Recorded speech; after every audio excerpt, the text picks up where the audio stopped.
बिस्मिल्लाहिर्रहमानिर्रहीम। अस्सलाम वालेकुम फ्रेंड्स, ये अरब इन्फो चैनल में मैं आप सबको खुश आमदीद कहती हूँ।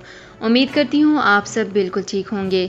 आज की वीडियो में हम बात करेंगे खुरूज ओहदा पर गए अफराद का अकामा कैसे कैंसिल कराया जा सकता है।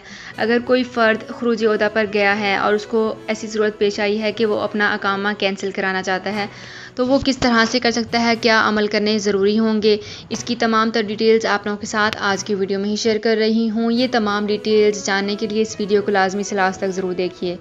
तो फ्रेंड्स, वीडियो को स्टार्ट करने से पहले आपसे एक छोटी सी रिक्वेस्ट भी करना चाहूँगी कि अगर आप हमारे चैनल पर नए हैं तो हमारे चैनल को सब्सक्राइब, लाइक एंड शेयर कर लीजिए। तो फ्रेंड्स, चलते हैं अपनी आज की वीडियो की तरफ। सबसे पहले मैं आपको बताती चलूँ कि ममलकत में इमिग्रेशन कवानीन के तहत यहाँ रहने वाले गैर मुल्कियों को छुट्टी पर जाने के लिए एग्जिट एंट्री वीज़ा दरकार होता है। एग्जिट एंट्री वीज़ा, जिससे अरबी में खरूज ओहदा कहा जाता है, कि अजरा के वक्त 2 माह की फ़ीस जमा कराई जा सकती है, जो कि 200 रियाल ही होगी। 2 माह के एग्जिट एंट्री वीज़ा हासिल करने के बाद ये सारिफ पर मुनहसर होता है कि वो चंद दिन बैरून ममलकत रहे या फिर 2 माह। खरूज ओहदा की 2 माह की इब्तदाई मुद्दत ख़त्म होने के बाद इसमें तोसी कराई जा सकती है।